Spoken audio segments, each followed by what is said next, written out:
entertainmentbuddha.com.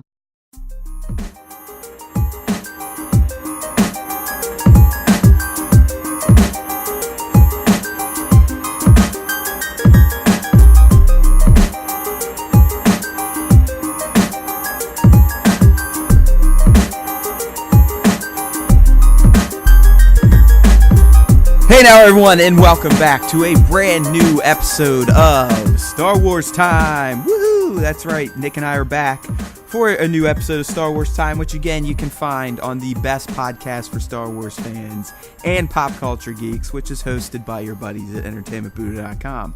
So we are firing up the mics this week. We're going to try to commit to weekly casts for a while if we can. It may be Star Wars related. It may not. We'll have to come up with another name if we don't talk Star Wars. But we dug up enough Star Wars news items to create a new Star Wars Time. So that's why we're talking, right? Duh. I mean, why else would we do this stuff, Nick? We do it because we love it. We love the saga. We love the franchise. And we love yentering around about shit that we've read about it. So we have a few The Last Jedi nuggets to discuss that you may have missed in this past week of build up to Star Wars The Last Jedi, which again is coming out on December 15th, at least here in the States. And, Nick, which one do you want to kind of dig into first? I mean, we had some interesting stuff from Star Wars Japan. We had a great video from USA Today on Rian Johnson. And we just recently, as in literally a few minutes ago, got some promotional images from the Alamo Drafthouse that kind of show or depict a pretty cool Luke Skywalker moment. So do you have which one do you want to start with, my friend? I think I want to jump right into the meat, which is the article from, the Star Wars Japanese website that kind of gives you the breakdown. I mean, this is a lot of really interesting information about characters. And, a lot of people probably haven't seen this yet because it's coming out. It's from Japan, so we're looking at a translation. It wasn't really picked up by these big news outlets or anything like that. It wasn't in a Vanity Fair or stuff. So, I mean, this is deep in the Star Wars HoloNet. So you kind of have to dig for it. And there's some good information in here about what we're going to be experiencing with some of the main characters in the film. So I think we just dive right in there. The article kind of gives you an overview of the main players. We're not going to go over all of them because, we have Rey, Finn, Poe, BB-8, Kylo, Luke, Leia, Snoke. We have Hux, Phasma, Chewbacca, R2-D2, C-3PO, and Maz Kanata. So if we went through all of them, it'd probably take up a bunch of the time on the cast. Especially the way you and I talk. I mean, our last cast, I broke out 5 random tangents that had nothing to do with the topics we were discussing.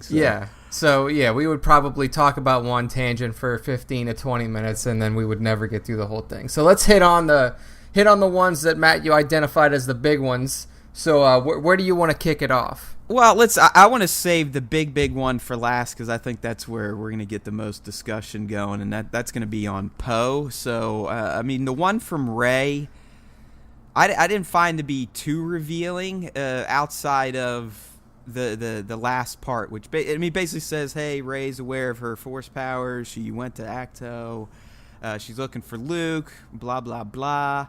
Rey was hoping to find a legendary hero. She instead found a man who disagrees with her expectations. So, to me, that's saying that, at least right off the bat, as we've been projecting and predicting, Luke isn't going to be too keen on, A, training Rey, and B, even entertaining the idea of getting mixed up in galactic politics again. This is what a lot of our expectations were. After seeing the trailer, the most recent one especially, because of all those scenes that we saw with Luke, his very outward apprehension towards training Rey when she first gets there, and then towards the end of the trailer, seeing him kind of in this, chase, almost what seems like a chase scene with Rey, and then at the end saying, this is not going to work out the way that you're expecting. So I feel like there's going to be this big moment between those two where they're, similar to the moment that was between Yoda and between Luke in episode 5 when he says, my friends are in trouble. I need to go to them. And, in Empire, there was not like a fight, or there wasn't an argument or anything like that between Yoda and Luke. Like, Luke just kind of gets in his ship and he leaves. But I feel like because of Rey's expectations towards Luke, and because of, you know, the very clear and very outward dissent and just, you know, I guess you would say it's kind of like opposition that she's getting from Luke, she kind of just lashes out, or she has this adverse reaction where she kind of goes at him like, look, I've been here, I've been here for however long, a month, 2 months, 3 months, however long she's there before this kind of occurs, and she just can't take it anymore. She's like, I've done everything that you've asked me to do, and you still have not opened up to me. I came here expecting this hero of the galaxy, and what you've become is something that I can only describe as like a hermit. You've thrown yourself away, and now I'm telling you that there is a chance for us to be able to turn the tides of the fight against the First Order, and you're telling me that we can't go, and you're telling me that I can't go when I know that my friends are in trouble.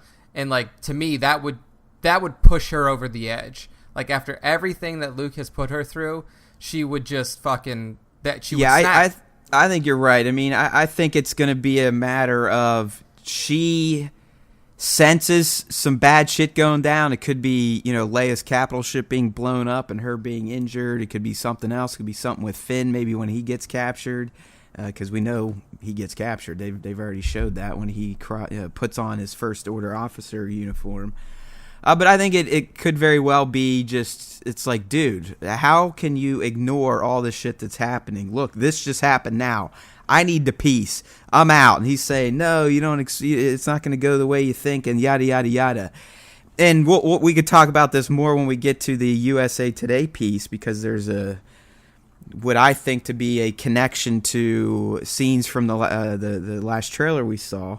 It does appear that Rey is almost beating Luke up. Like, come on, you old fuck. Like, prodding them with her staff. So who knows? It could be clever editing again, but it is clear that the relationship between Rey and Luke is definitely not going to go the way Rey thought it was going to go, and that's probably going to turn her off to him for a bit, and they're probably going to have to go through some sort of like 180 type of process with each other, where they both realize, like, okay, Luke's going to go, all right, she has a point, and she's going to go, okay, I can see why he is the way he is.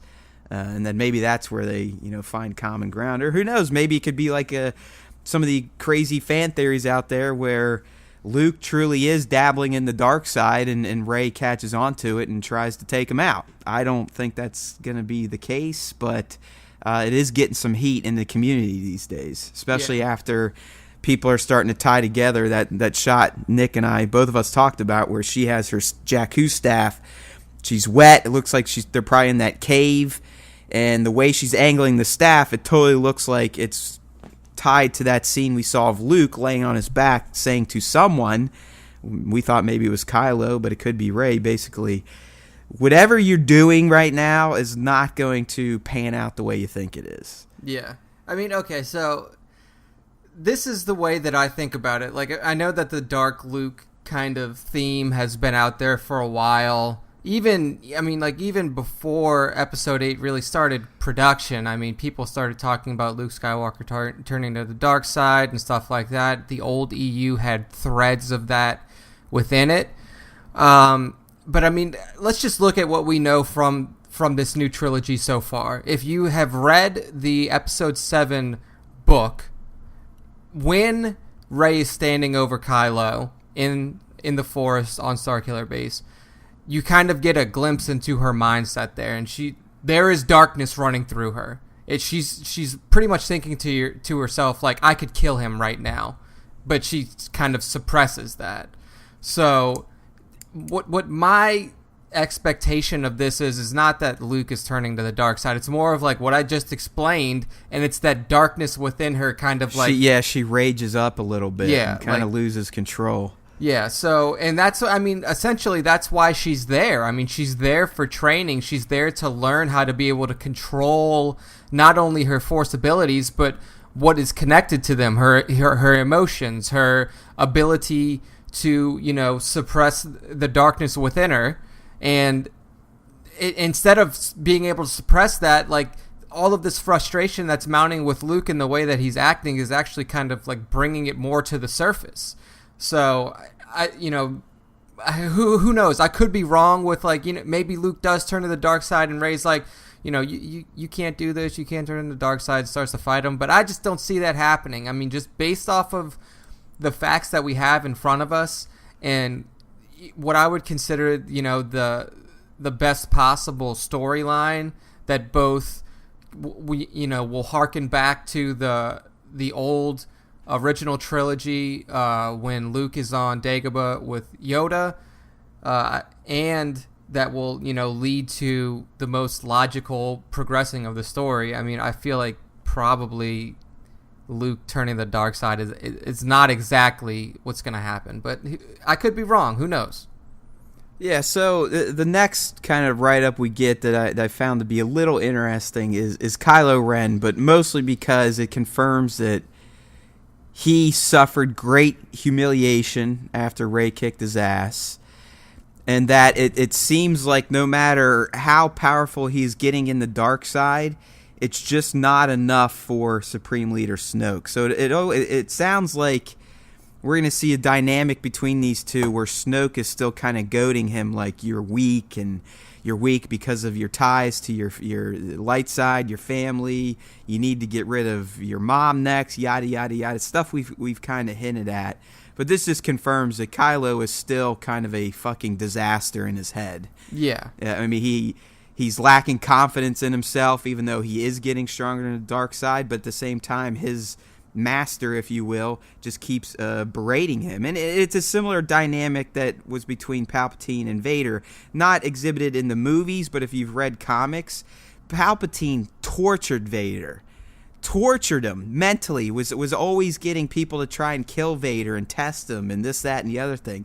That's just the dynamic of the dark side. I mean, they believe the path to great power is through, you know, suffering, hate, pain, anger, all that shit. And it sounds like Kylo is just going to be a mess in the head.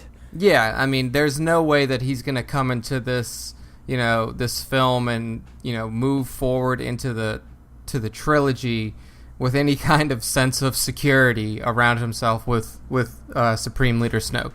This guy has, you know, pretty much done everything that Snoke has asked him to do, from what we can tell. I mean, we don't know how the orchestration of the destruction of Luke's Jedi Academy came about, but I would have to imagine that Snoke played a hand in that.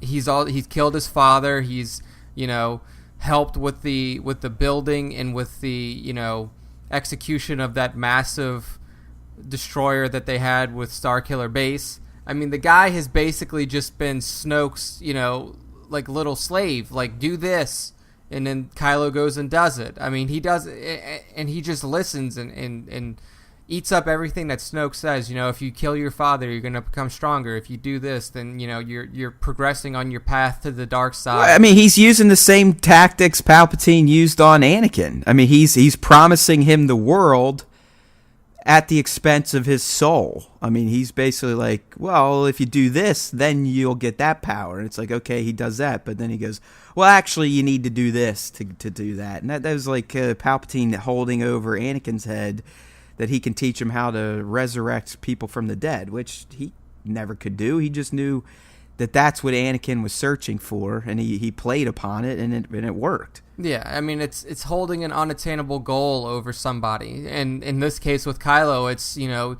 you are going to be as great as, if not greater than, your grandfather, and that's Kylo's ultimate goal right now, is to somehow live up to the name of Darth Vader. But I mean, it's almost painful watching, you know, Kylo kind of go through these motions and just listen to Snoke when, I mean, we know as the audience, like, Snoke is playing him. Snoke is just using him like Leia well, his said dad tried to tell him. I mean, his dad to his face was like, "Dude, how can you not see this? Yeah, you're being manipulated." And I mean, I feel like he's going to hear the same thing from his mother, whether it be through, a connection in the Force or otherwise. I mean, and I feel like he's starting to get there as well. I mean, like you said, in this little snippet that we get from the Japanese Star Wars website, it says, however, although his power in the dark side continues to increase, it is still not enough to impress his shadowy mentor. So I feel like he's starting to understand that portion of it. Like, okay. Yeah, it doesn't matter what I do, this guy's never going to fucking give me what I want. Yeah, exactly. Or it's not even like give him what he wants, because there's not, like, to me, there's not like a tangible thing that's hanging over him. With Palpatine and with Anakin, there was this tangible thing. Like, if you're strong enough in the dark side, you can resurrect people, you can save people from death. Like, something that you can attain. But with Snoke and with Kylo, it's almost like there is this figurehead that Kylo is trying to be able to live up to, but Snoke will never be able to tell him, like, you're as good as Darth Vader now. Like, it's not a tangible item, so like the stringing along process can continue for however long Kylo is dense enough to be able to follow it. And to me, it's only a matter of time until he's like, look, I know what you're doing now. Like, you may have started this manipulation process with me when I was a child, and you really kind of, sucked me in with the allure of the dark side and all of its power. But now that I'm older and I've been, doing your bidding for however long, 10, 15 years or whatever it is, now I know that you're stringing me along, and nothing that I want you can give me. So at a certain point, I feel like he's going to cut it, and that is going to be the moment where he, either rebels against Snoke and the entire First Order, or he goes on like a rebellious streak against everybody in the galaxy. So is this something we see kind of bud in episode 8 and play out in 9, or do you think by 9 Kylo's already really starting to question his decisions in life? Or do you think that'll ultimately be resolved in 9, just like Vader realized in 6 that, okay, I fucked up? Yeah, I definitely think that after seeing the trailer, and I know that there's, it's a 2-minute clip of what's probably going to be around a 2.5-hour movie. I really feel like it's going to start to boil, like, towards the end. Like, it's not going to be that immediate shift like I was kind of hoping for pre-release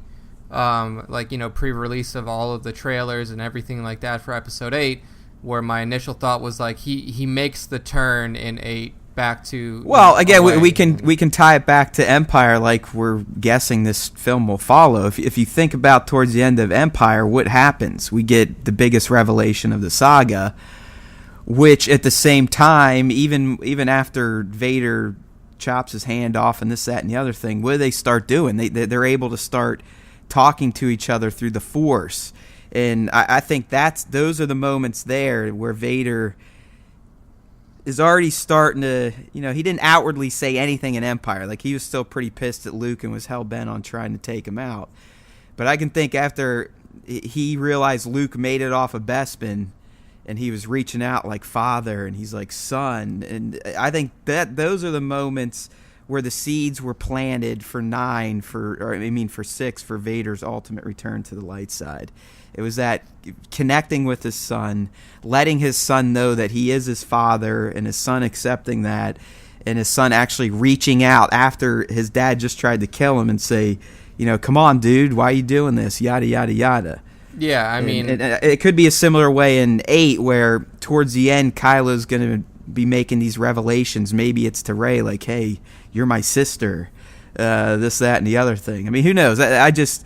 If it follows the Empire formula, which I think we're guessing it's going to at least lightly follow, to me, it would be something in the 3rd act, and it wouldn't be a full-on, like, oh yeah, I fucked up. It would be, there'd just be a little hint of, okay, there's definitely something within Kylo that can be redeemed. Yeah, and I think that's already apparent.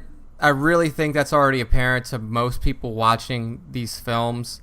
And I mean, I think it's also intended to be apparent. Like, it's intended for you to be able to look at, we're looking at mirroring characters in this new trilogy. So when you look at Kylo, you immediately kind of harken back to Vader in the original trilogy, but you can see that there is a disconnect between those two characters. Like, Vader was this hardened killer, 100% into the dark side, and Kylo is this.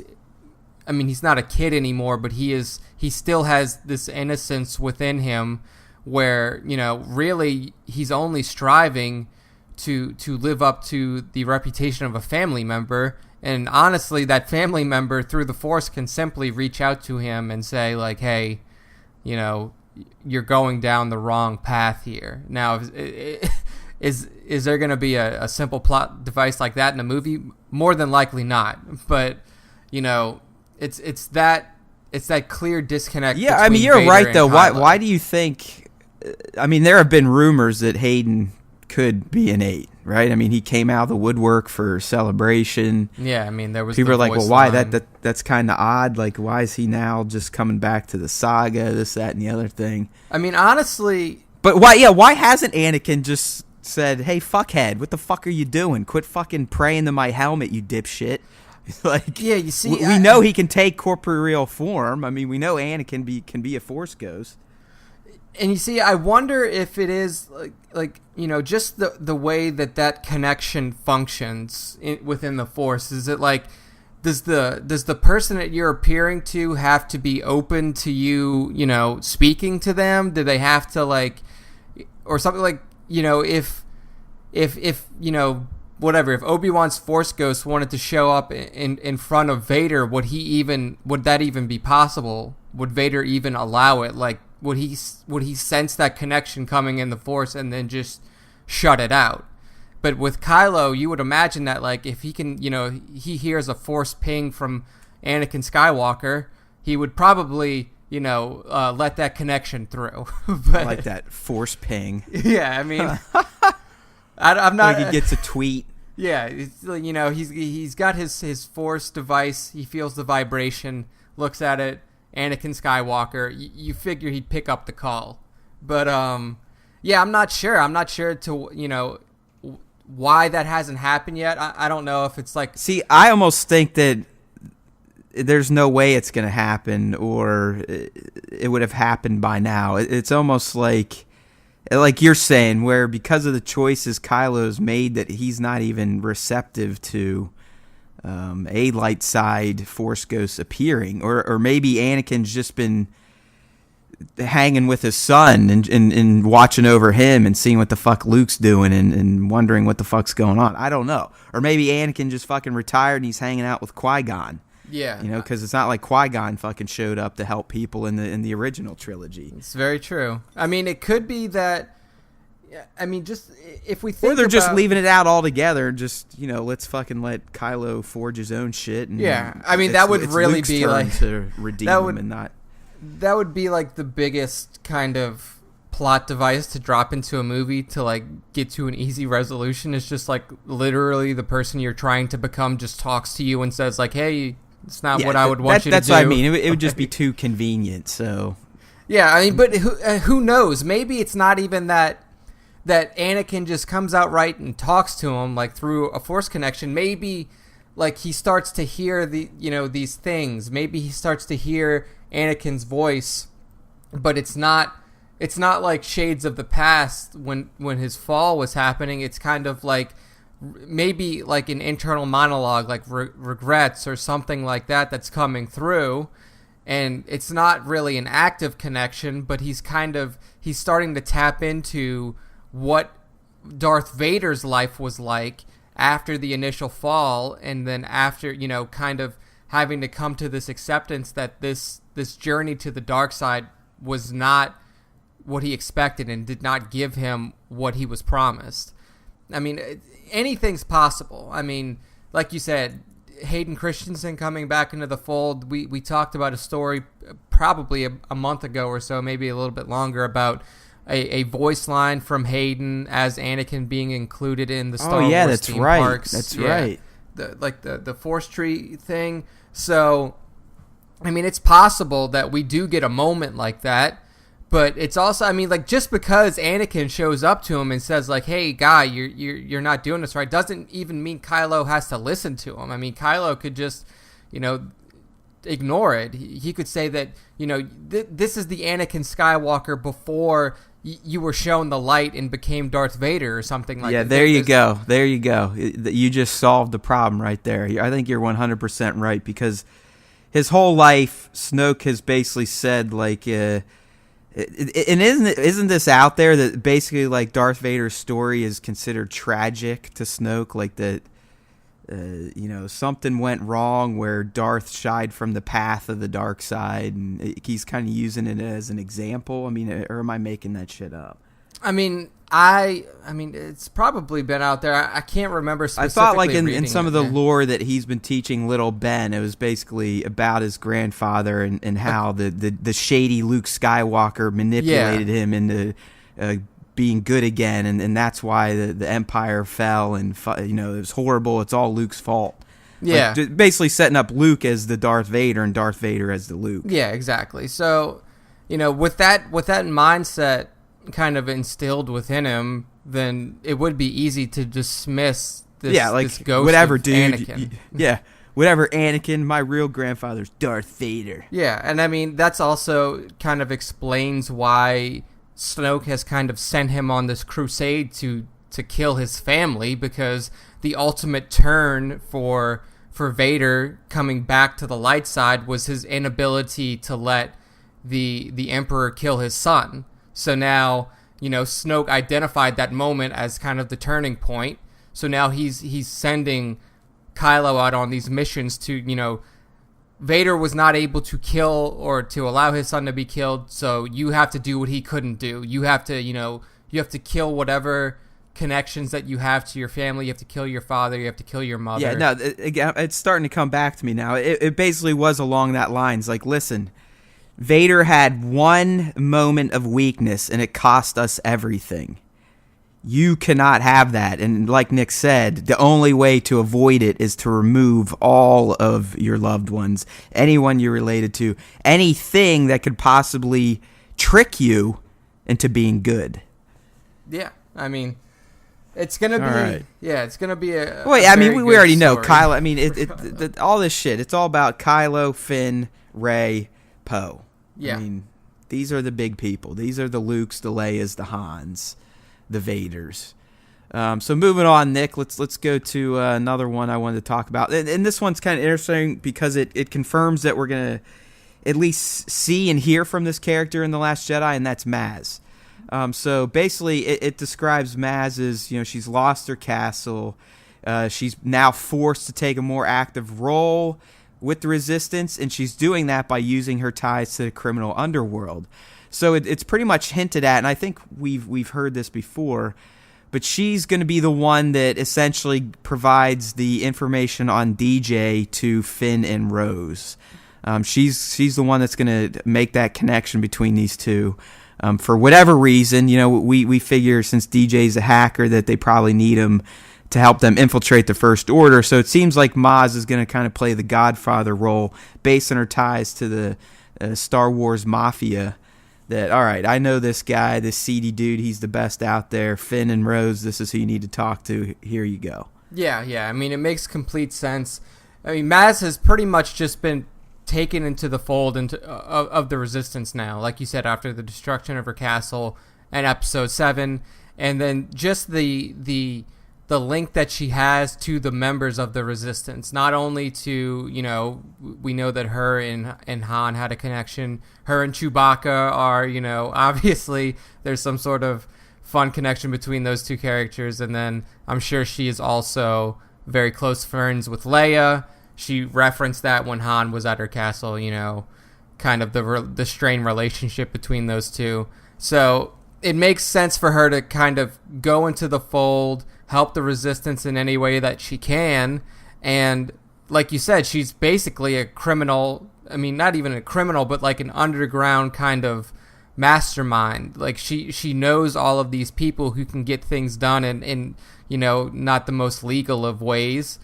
So she's gonna help in that kind of fashion, and that's like you said, that's more than likely how we're gonna get to DJ, because who else in the First Order or in the Resistance would know somebody like DJ? I mean, it's not like Leia or Poe or anybody else within the hierarchy of the Resistance would know somebody like that. I don't think we're gonna get a heavy dose of Maz, but she's definitely going to be in there. I mean, hopefully it's face-to-face interaction. She's chilling with the Resistance on Crate or whatever, but we are going to see the little orange lady, who, again, mind you, everyone, has been around for, I don't know if she's as old as Yoda, but, I mean, basically her lines to Finn, and, I've seen these type of eyes before, and Maz, just like Snoke, has seen these ebbs and flows of the galaxies where dark powers rise, and then the light must challenge it and bring it back down, and so this is nothing new for Maz. I don't think she's like, oh yeah, Resistance #1. She just knows that the light side always needs to prevail during these dark moments, and she's going to help whoever is behind that mission. Yeah. Are you surprised that we haven't seen any of her in like trailers or anything, like really any promotional kind of material? So that to me, it's almost like maybe it's just a cheap old hologram we're going to get of her. Maybe they just call her up on the HoloNet and we just see her in that aspect, and she's not there live now, using that loosely, CGI live, talking to the characters. Yeah. But you'd think she has no home, so to me, naturally, she probably is shacked up with the Resistance. Yeah, I mean, she would have to be. I don't know if she's on site, like, wherever they're going to be based at. Obviously, we're going to have this battle on Crate, which we're assuming is a Resistance stronghold.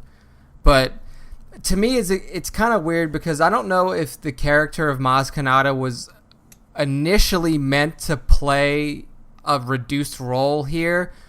Or, do you think that could be we remember the struggles that we heard about from Lapita when she was doing filming. We know for a fact that there were scenes cut from The Force Awakens where she did show up at the Resistance base. Like, she did make the trip with everyone, but JJ decided to cut it because he just really had no place for her once she got to the base. Yeah. Like, and there's no real reason to go to her or have another scene with her there. There's we also know that there's the deleted scene within the Blu-ray that shows her using the Force. Right. Does that? I don't know if that continues to be canon because it's a deleted scene, or what the. No, it's legit. Her ability with the Force, that is a legit canonized fact. She can use the Force without a doubt, and she, just like Leia, has never chosen to embrace her Force sensitivity and train in either the light or dark form of it. Yeah, exactly. More of her proficiency with it has just come from like her length of time being alive, I would imagine. Like, if you're alive for 800 years or however long she has been, regardless of training, you're eventually going to learn how to control this power that you have in some way, shape, or form. So it's just interesting to me that you have a character like this, which is essentially like it's almost like a walking encyclopedia of knowledge.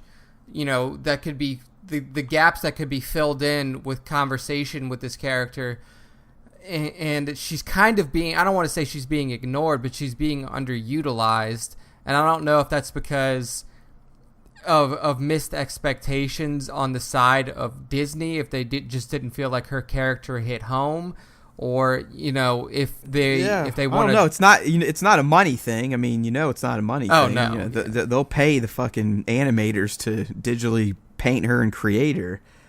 So who knows? You never know how these stories change. Look what's had to be done now to account for Carrie. The trilogy we're going to end up getting is not the trilogy they sat down and talked about day one when Disney first kind of spitballed and kicked off this new idea to start a continuation of the Skywalker saga 40 years after the last Skywalker movie. Yeah, we're definitely seeing an amended So who knows version. it's the butterfly effect.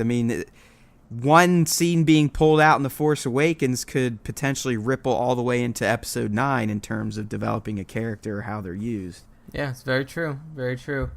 All right, so the last one we had here, Nick, was about Poe, and I kind of have said this one is the most interesting, and it's for the fact that, talks him up. We know Poe's a pimp. I mean, we saw that. Finn got to see that on display at the Battle of, what do you want to call it? The Battle of Maz. Yeah, Maz's castle.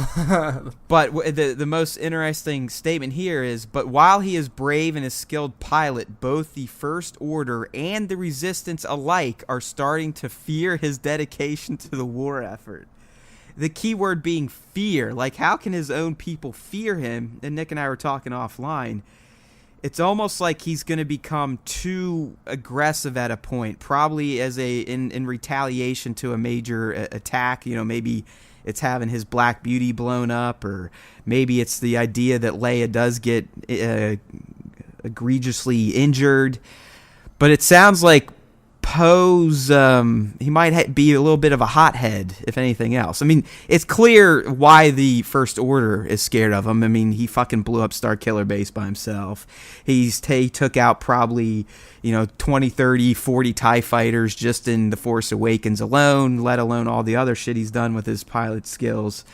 So that's clear. So the interesting thing here, Nick, and what I want to focus on, or just hear what you think, is why the hell would his own side be fearing him? Yeah, I think you really hit the nail on the head there. Is like his aggressiveness is starting to get out of hand. So we assume going into this movie, and we kind of heard from the Vanity Fair article, that the Resistance's idea for Poe is to kind of move into a leadership role, kind of come off the battlefield. Well, at least Leia wants him to do that. I mean, so so that's kind of where she is with him. Like, come into a leadership position instead of being behind, the sticks of an X-wing. Come and sit behind the strategy table and help us win the war on a macro scale instead of a micro scale. And for him, being a fighter pilot his entire life, that's a hard transition to make. But also, like you said, there's going to be some sort of spark that's going to force him to do, maybe go on missions, maybe, organize kind of side missions that are not sanctioned by the Resistance. Like, he's going to go out and hit shit on his own, and they're starting to kind of get scared. They're like, look, we can't control him. Like, he's clearly off the rails. We can't stop him from doing these missions. Like, he's taken him and his group of 5 other fighters, and they're going on these, on these runs without passing it by us. So they're in this position of like, this guy is the best pilot that we have by far. He's the most decorated, X-Wing pilot that we've seen in a long time. And we really want him to move into this leadership position to not only help, in fights, but help win the entire war. But he's so focused on, what revenge, he thinks is right. Almost, like vengeance. Like he may like approach it more from a standpoint of vengeance than thoughtful war planning. Yeah, exactly. So I was thinking about something, Nick, while you were talking. Could this possibly, the fear aspect, be possibly from Holdo? We've pretty much come to the conclusion that Vice Admiral Amilyn Holdo, who's played by Laura Dern, will be taking over the Resistance due to Leia being, dare we say it, killed or grievously injured, whatever. And maybe she's the one not really digging Poe's way of doing things. Maybe she's the one that's fearful of Poe. Maybe she's afraid of him because he could challenge her leadership role. Yeah, I mean it could be as simple as that. That's a very good point. But like you said, I think it's going to be a mix of maybe his tactics and just wanting to. They just kicked our ass. I'm jumping in my fucking X-wing and I'm out. I'm going to go get some revenge right away. And that this new leadership coming in could be like, well, he's in fucking Leia's camp, and we want to kind of do things this way while she's off the sidelines. So we need to kind of temper him and watch out for him. I mean, I think when you think about this trilogy and kind of the very first scene that set it off and that really differentiated this trilogy from the original trilogy is they don't have any problem showing, like, I guess you would be called like the horrors of war. I mean, the very first thing that we saw is the First Order just wiping out an entire village of people indiscriminately, like just straight up killing them.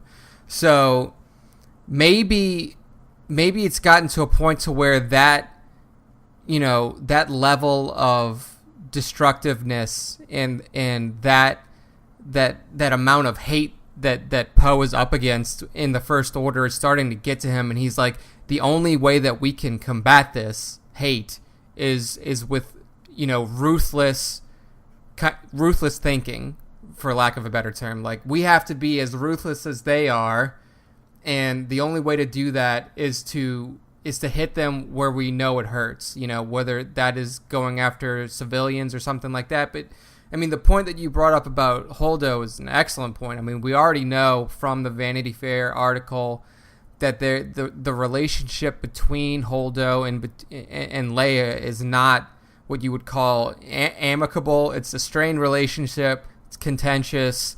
They don't really like each other, whether it's, you know, Leia not liking Holdo's style of leadership or the other way around. And we also know that, like you said, you know, a few minutes ago, that Leia has Poe pretty much marked up for Resistance leadership in the future. And, you know, when Holdo does come in, she probably will identify him as a, you know, not a threat to, you know, wartime problems or anything like that, but a threat to her possible ascension to, you know, the leader of the Resistance. And then also keep this in mind, you know, when a war ends and, you know, one side is dissolved and the other side basically becomes, you know, the rulers of the galaxy. So generally what happens is whoever is the lead, you know, within the leadership positions of the winning side become the leaders of the government. So, you know, if the Resistance wins this war and Amilyn Holdo is in a position of power within the Resistance, that will transition her to a position of power within the new government of the galaxy. So, I mean, I don't know if her character is built up to be that, you know, that chess player who looks that many moves ahead, but, I mean, you can never forget about that political aspect of wartime when positions of power are being grappled for. So, I mean, that she could definitely see him as a threat to her, not only her position now, but her future position within the governmental structure of the galaxy. I hear that.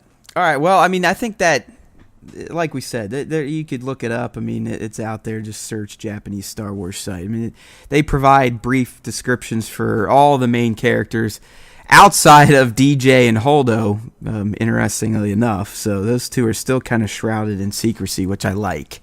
I think that means that they're setting something up big for those two. And as Nick and I have discussed, I think DJ is going to be key. I mean, the fact that he's getting a standalone comic kind of proves that he's not just some one-off 2-bit guy that's just going to show up in Episode 8. So let's move on to the next one, Nick, and I want to dive into the Rian Johnson featurette that USA Today did earlier in this week. They released it is like a 2-minute type of video just showing really the jubilation of this man and the opportunity he had to direct this film. And it featured interviews from Rian, following him on set and just talking about like how he can't believe that he's now playing with life-size Star Wars toys and contrasting it to, you know, someone like me that grew up in the 70s and 80s and had the figures and were pretending this and he could be on the Falcon. And it was just very refreshing and almost soul-soothing to just see how dedicated this man was to this film and the franchise. And I think it showed in the way that the cast was talking about him, Nick. Yeah, I mean, we all know that the people who are directing these films now are, you know, basically grew up as Star Wars fans. They had their future shaped by the original trilogy and George Lucas's creation. So when you're looking at J.J. Abrams and Rian Johnson, and then probably Colin Trevorrow before he was fired, I mean, all of these people are just massive fans of the original trilogy and of Star Wars as a whole. So being able to direct a film like this, or Episode 7 and Episode 9, in JJ's case, I mean, it's like a dream come true. It's like he says in this video, he can remember when he was a child and he was playing with his toys on the Millennium, with the Millennium Falcon and with all of the characters like Han and Chewie. And then now, as an adult, he has worked his way into a position to be able to not only work on a Star Wars film, but work on a Star Wars film with the characters that he grew up admiring and loving for his entire life. So, and that comes through, if you've seen this video, it's on USA Today, like Matt said, like, if you've seen this video, you can hear the way that the cast talks about him, not only, his directorial style, but the way that he treated the story. He treated the story like it was, almost like it was gospel. Well, here's a great quote about just kind of tying his jubilation as a kid and how he is now as an adult working on it. He said, It's hard to go too long on set without having something remind you you're standing in the middle of your Kenner toys you grew up with. The spaceships and everything. There's something every hour on the hour that makes you zoom back and think, I'm the luckiest person on the planet right now to be doing this.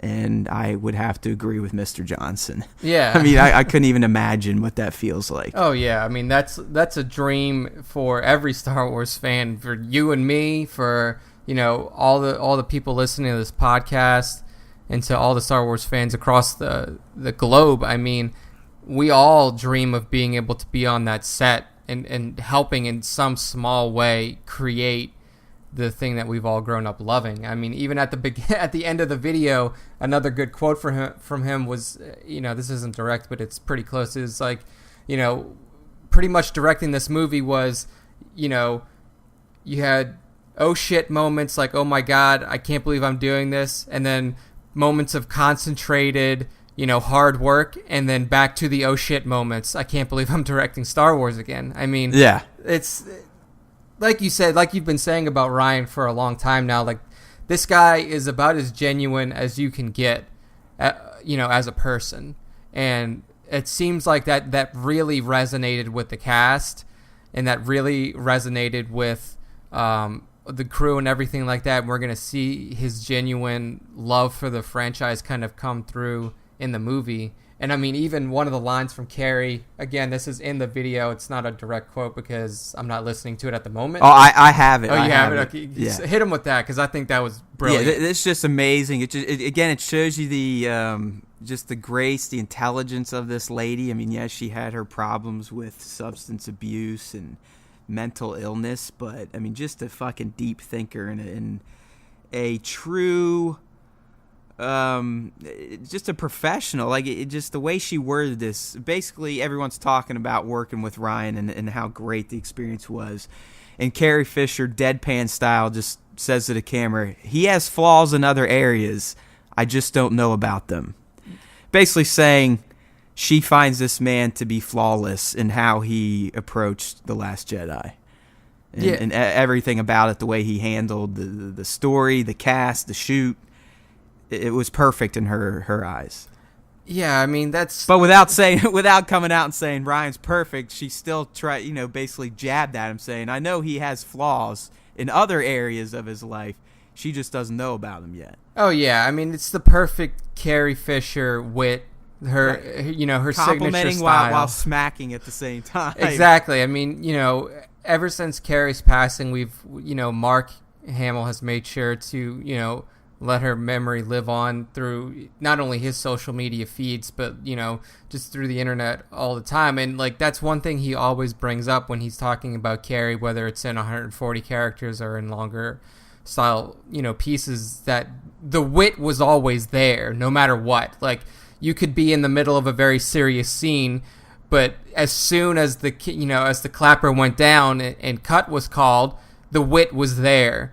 And that's very clear in this video, and it's probably very clear if we see any more behind the scenes stuff from episode 8, possibly Blu-ray special edition kind of deals. But it's nice to be able to see that even in what we now know is, you know, probably the final few months of her life, like she was still herself. Like she still had that bite to I mean, it wasn't. We gotta remember, guys. It wasn't like she was sick or anything. She died from an overdose. I mean, she literally fucking gave herself a heart attack. Yeah, so. It's sad. I mean, it really is sad. But this video and the piece, Ryan does kind of touch on that, like how this is just difficult leading up and promoting the film. And having to talk about her and then seeing her in promotional footage, it's kind of taken like a toll on him. Like, man, this is such a fucking bummer that she's not going to be here to experience all this stuff. It's just, I mean, basically, here they go. Is it going to be an emotional couple months getting ready to release the movie and seeing it again with Carrie as part of this universe? And Ryan says, having these scenes in the film recontextualizes tragically with her not being here anymore. It's incredibly emotional. For the next few months, seeing the fans process the loss and celebrate her as Leia one last time, it's going to be intense. I think it's going to be really sad but really joyful, I hope. She really kicks butt as General Leia, and I'm happy for that. I get sad just reading that because I know I'm going to be a fan who when he sees her and starts processing the loss, it's going to affect me. Oh yeah, I mean, there's no doubt I will cry. I will. It's hard to I'm think old. about. I'm getting old. I get emotional these days. I have a kid now. I cry a lot more. It's good for you, but I definitely will cry. There's no doubt about it. Yeah, it's gonna be hard. I mean, like, you know, I had, you know, tears running down my face in episode 7 when we saw Han die. And, I mean, that was just a movie moment. That wasn't a life moment. And now we have to deal with, you know, this very real tragic death within the Star Wars family. And like you said, you know, we're going to go into this movie, we're going to know that Carrie's not with us anymore, but we're going to sit through it and then have to watch the, you know, whatever the fate of her character is. It's going to be difficult. And I think for me, probably what's going to be more difficult is like when the Blu-ray does finally come out for this movie, and there are those, you know, whether there's a making of, like some of the behind the scenes stuff. The behind the scenes stuff is going to be just so hard to watch because you're not like, yes, we've all grown attached to and loved, you know, Leia Organa as she is in the movies, but like, Carrie Fisher was like one of the most loved cast members of the entire Star Wars saga, not just the original trilogy. It's very clear that within this new trilogy, she has maintained her status as this beacon of just energy and you know, comical kind of reverence. But like she, you know, so watching that and watching her interact with the cast and just be herself in those behind the scenes things is going to be so hard to watch, just because you know that not only has her death affected the movies, but it's affected, you know, us as fans, but also everybody who's ever worked on a Star Wars film. I mean, her loss is felt just across so many different people. It's yeah, this movie is going to be, I'm so looking forward to it because of the content and all of the new things that are going to be happening with the new characters and stuff like that. But it's going to be a very tragic film to watch because of the loss of the princess. So, yeah, I mean, this video itself, though, is really incredible. There's a lot of quotes from Mark, from Daisy, from John Boyega. Just on... Yeah, I mean, they're just all talking about how great Ryan is. I mean, I think Nick and I were talking offline. This little 2-minute deal, which it really was all about Ryan, but there are splashes of set footage. I mean, there's a cool shot of Rey and Poe together, which is interesting. There's a cool shot of Poe in action that's interesting. There's that shot of Rey that we talked about earlier, where it looks like she's kind of pissed off at Luke and angling her staff down at him. But it was the music they used, and it was kind of what we talked about the last trailer and how, it was great. We got a trailer for The Last Jedi, and it showed more and peeled back some layers, but it didn't pack in that emotional punch that I was looking for, that I experienced on all of the Force Awakens trailers. That even got a little bit on Rogue One, and that's because it didn't use any of the classic musical themes, where this USA Today feature on Johnson does, and in particular it uses the Princess Leia theme, which to me is one of the more iconic. It's up there with the Luke theme. It's up there with the Imperial March.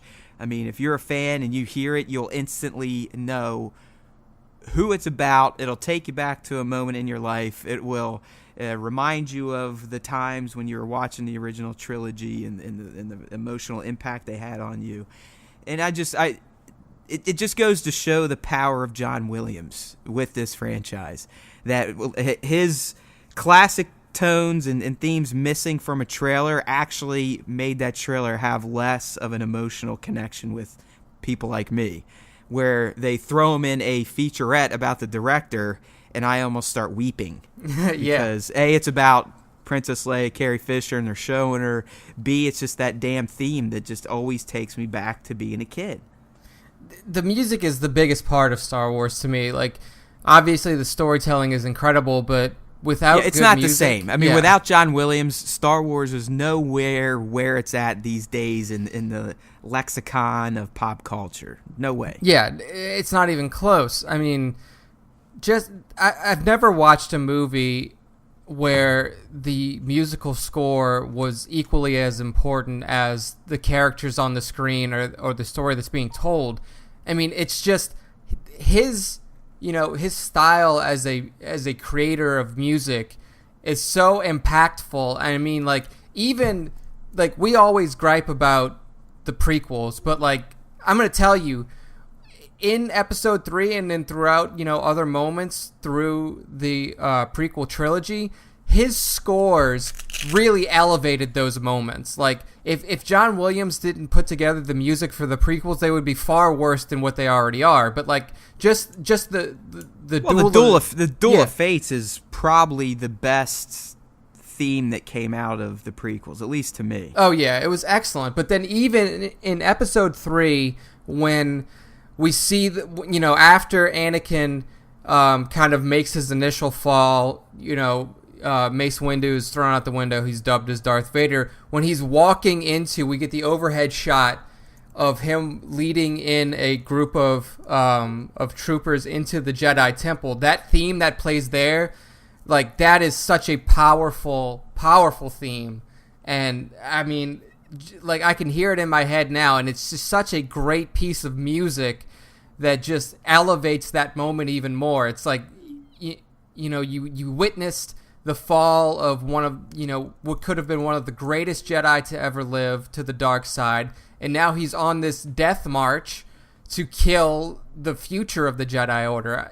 And the music that he put together for that just elevated that moment to, like, stratospherical, position. It was such a great, just combination of music and shot there that you really don't see a lot of in the prequel trilogy. But I mean, everything that he does with Star Wars is just out of this world. It's incredibly great. Yeah, the guy's a fucking genius. I mean, he's the best movie composer out there. I mean, Hans Zimmer's up there. Giacono's not bad, but I mean, just Williams is literally in a league of his own. Yeah, I mean, just think about all the shit he's done. Like, I mean, any iconic movie from the 70s and 80s, he is attached to. Yeah, I mean, and it's his theme that you probably remember those movies for. Yeah, I mean, Jaws, Raiders of the Lost Ark. I mean, exactly. Superman. I mean, it's sick what this guy has created. Yeah, I mean, it's just so crazy when you think about how much impact his music has on every movie that he does. I mean, like, just thinking about the Indiana Jones trilogy, I mean, there's so many great, musical moments. Like you said, with Jaws, I mean, like, it's just everything he does with his music is so impactful. So yeah, I mean, just, again, incredible work. I'm looking forward to seeing the new themes that he, comes up with and adds into episode 8. So, if you have not seen this USA Today featurette on Rian Johnson, it's definitely worth a watch. It's about 2 minutes and 5 seconds long, so it's not going to take up a bunch of your time. And it's really good. So check it out. So the last piece that we want to talk about today is one that Matt literally found about 5 minutes before we fired up the mics. And this is about a Last Jedi promotion for being done by Alamo Drafthouse Cinemas. So if you have an Alamo Drafthouse around you, you know that they kind of do their own thing with promotions, and they have their own specific little flair to the movie-going experience. And for The Last Jedi, they have now had these this new set of promotions that are approved by Lucasfilms, and it's a series of 3 glasses, 3 pint glasses that depict images and scenes from the movie. And one in particular that we want to talk about is an image of Luke Skywalker holding an ignited Skywalker family blade with what looks like, some rocks that are starting to float up around his feet, like he's channeling the Force through this blade. So Matt, what do you think about this image here? Do you think it has any impact on what we might see in the film? I hope we see it, because I think it's going to be a cool moment. I think it's going to be a fleeting moment, and it's, Luke with lighting up his daddy's and his former lightsaber. Like Nick said, it's not a great shot. But they kind of blew it up to making Star Wars people that found this. But yeah, I think, how iconic is it going to get to see this guy ignite the saber in the hand that was chopped off while the last time he was holding this saber? And I think it's going to happen right after that first exchange. We saw it in the last trailer where Luke's claw hand or robo hand grabs the saber from Rey, and I could see him maybe kind of fondling it a bit. That sounds kind of odd, but, just looking at it and just having all the memories kind of suck back into him. We clearly know that lightsaber is special. Rey just briefly touched it and went into a fucking Force flash forward, flash back type of action. It's almost like the blade itself is alive through the kyber crystal, which we know is kind of legit. Kyber crystals are almost living Force type of things. It was actually shown again in this past week of Star Wars Rebels that these kyber crystals can speak out to Force-sensitive people. Anyways, it looks like he gets it, ignites, and just feels something. Like it's almost like he's feeling so much nostalgia or so many emotions that he's tried to suppress that even the Earth starts to float around him in terms of, debris like we've seen Rey is about to do. So I think it'd be a cool moment. It would be a big moment for Luke. It'd be just kind of a fan type of moment to see him light that saber up again. Although I still think I'd get more excited to see him pull out his green blade, from his cave and be like, "Oh yeah, well you keep this one. This one's mine." Yeah, that would be that would still be just a top tier moment. Because we know Rey gets it back. We see her. The Skywalker family saber becomes Rey's saber. That's what it's called. It is Rey's lightsaber from here on out. Yeah, so, we've seen scenes in the trailer where she's using it. She's clearly running with it on either crate or, it could be before crate at some point. But yeah, it's going to be her saber. Do you think that, so if this moment does happen in the movie, do you think that, he reacts to it adversely, like you said? Do you think that is any kind of indication that he's not only, fearing for, his life or anything like that because of the First Order's ascension in the galaxy, but do you think that he just has a general fear of the Force now? Is he just Well, I think, he clearly knows his own potential. He knows his lineage. He's seen even what not his offspring, but his descendants, people he's related to, how much they're affected by the Force. So I could see it almost like where he lights this thing and holds it again, that he, like I said before, he just gets this immense rush of fuck, that's right, I've got all this goddamn power too, and fuck it. It's too unsafe. I've already fucked up too much by trying to teach people how to hone this power within themselves. Yeah. I mean, and that just further reinforces his idea that he's doing the right thing. I mean, we had that line in the trailer where Luke says, I've seen this power before and I wasn't afraid enough of it at that time. Do you think that he could also be referring to like his own power? Yeah, I mean, considering how cleverly edited that trailer is, if you really break it down, I know when we first watched it, all of us were like, what the fuck? How could they show all that stuff? But, I mean, they're not idiots. They clearly paced it the way it was paced.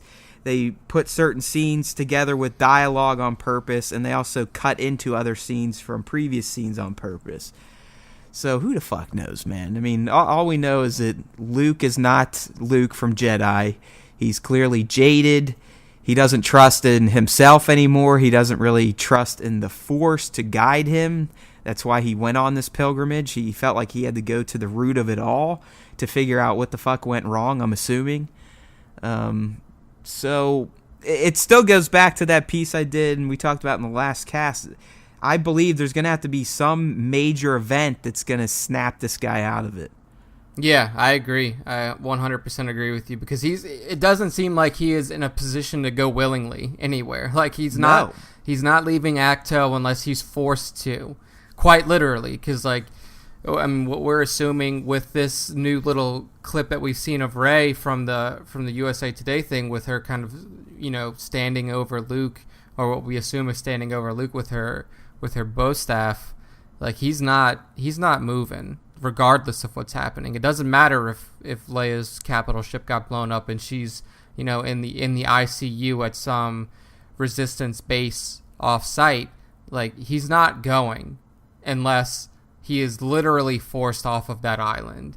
And that was something that we speculated before. I mean, even before this most recent trailer came out, is that there's a distinct possibility that the First Order shows up on that island, and that does force him off. So we'll see how that plays out once the film comes out. Yeah, as we've saying all along leading up to The Last Jedi, and I think I can speak for you, we want Luke. We want more Luke. We want to see what's going on with Luke. Luke is everything. Yeah. He's everything to this movie. Absolutely. I mean, Luke is the center focus of the Star Wars franchise. I mean, obviously Anakin's there too, but Luke Skywalker is, the paragon of the galaxy, as we've all seen. I mean, the fucking title of the movie is essentially Star Wars Luke Skywalker. Yeah, so if we he's going to have to be involved in a majority of this film, and I don't think that they're going to have that involvement be exclusively, linked to the island on Acto. Like, he has to leave. He either dies on that fucking island or he's leaving. I mean, those are the only two options. I know it's pretty fucking plain and simple. I mean, it's a duh. Well, yeah, what else could happen? But I don't know, man. He is the key to everything. He is the key to everything because he's going to be the one that influences Rey positively or negatively. He's the one that kind of had a hand in the transformation of Ben Solo into Kylo Ren. He's everything. I mean, they made that clear in the opening crawl of The Force Awakens. I mean, the whole gist of that movie was the First Order trying to find fucking Luke Skywalker. Yeah, and it just so happened that because of a mishap and a little droid and a special girl, it turned into a big clusterfuck for them. Yeah, I mean, not only the First Order, but the Resistance as well. I mean, everybody, the entire galaxy was essentially looking for Luke Skywalker, and he had been so long that people didn't even think that he was real anymore. I mean... Well, I mean, going back to that Japanese thing, there was obviously right up on Luke, and the main gist here was like, the Resistance knows that without the man who helped take down Darth Vader, they have no chance. Exactly. I mean, this guy is everything to the galaxy. He is the protector, the only protector left. I mean, look what he did by himself in the original trilogy. Blew up the Death Star. I mean, he made Darth Vader good again, yep. And essentially was directly responsible for the death of Palpatine. Yeah, pretty much. I mean, outside of Lando and Nine Numb and Wedge and them blowing up the second Death Star, Luke pretty much did everything for the Rebel Alliance. Yeah, I mean, pretty much did everything. I mean, even if Lando and the rest of the rebellion at that time did not blow up the second Death Star, the rebellion still would have won because of the fact that Luke was able to influence his father to kill Palpatine. He pulled him back. In the end, what was their main goal? To blow up the second Death Star. Yeah, it was to kill the Emperor. I mean, because they found out by some Bothans or whatever that the Emperor is going to be on and overseeing the final construction, and they were like, "Here we go. We know it's not operational, even though it was because he tricked them, and he's Palpatine. That's how he rolls." They were like, "Fuck it. We finally know where this man is at. He's elusive. Let's go after him. This is our only chance that we have, so we have to make it count." So if all else went wrong and the second Death Star wasn't blown up but Palpatine was still killed, that is a win for the rebellion, like a hard win. So, yep.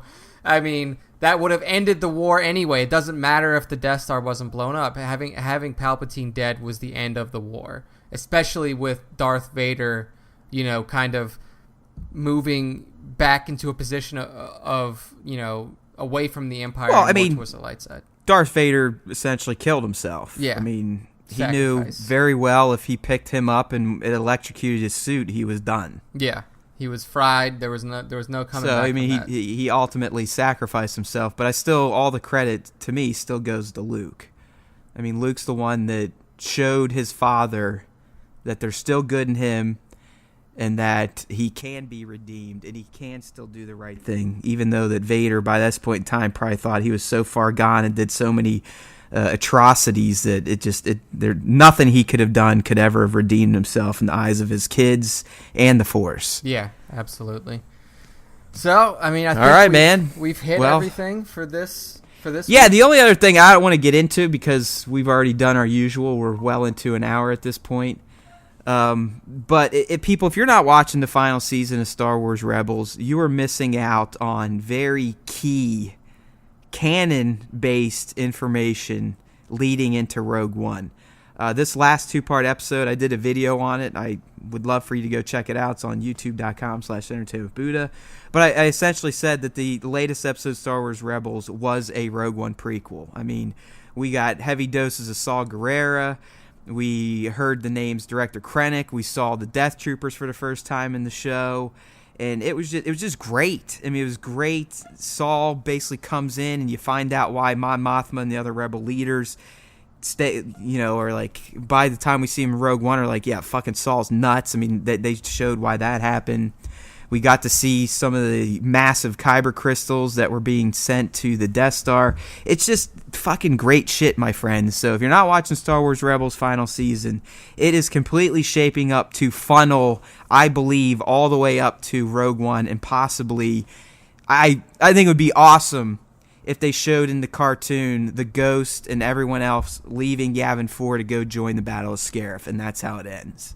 Yeah, that would be a pretty solid ending for that. That's show. The way, to me, this season is shaping up. I honestly think we may get that direct connection to the live-action Rogue One of, all right, I have a feeling that a lot of the characters will either move on or be dead, but we know for a fact that Hera, at least, and Chopper are still alive, and they do fight in the Battle of Scarif. And there's a good chance other members of Phoenix Squadron are with them, too. But I just think it would be cool to kind of end on seeing them load up, getting that transmission like, fuck, Cassian and Jyn, they went rogue, and Raditz is like, all right, I'm out, motherfuckers, and Hera's like, we're going too, and everyone just jumps and pshoo, and then it's just credits. That would be fucking awesome. Probably won't happen, but I mean, it'd be a great way to end out that show, and hopefully we get something.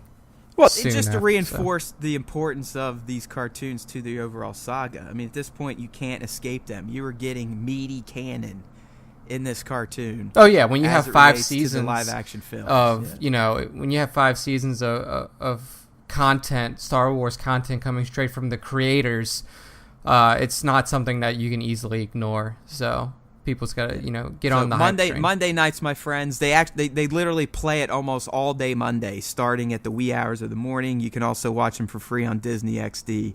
you got to get into it. It's some of the best Star Wars Rebels storytelling I've seen, and it really is setting up and fleshing out some Rogue One plot points.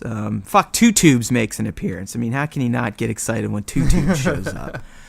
All right, everyone. Thanks for listening. As always, we appreciate you. You know what to do. You know you can get us on iTunes, Stitcher, Google Play, Android. We're out there. We want more people to listen. We want feedback. You know, you can get a hold of me on Twitter at Matt R. Haywood, at NBuddha. You can use entertainmentbuddha.com and contact us and send stuff in. Comment on the YouTube version of these podcasts. We want to hear from you. We want to know if we're doing the right thing. We want to know if we suck. It's okay. We can take it. We're big boys, and the Force is with us.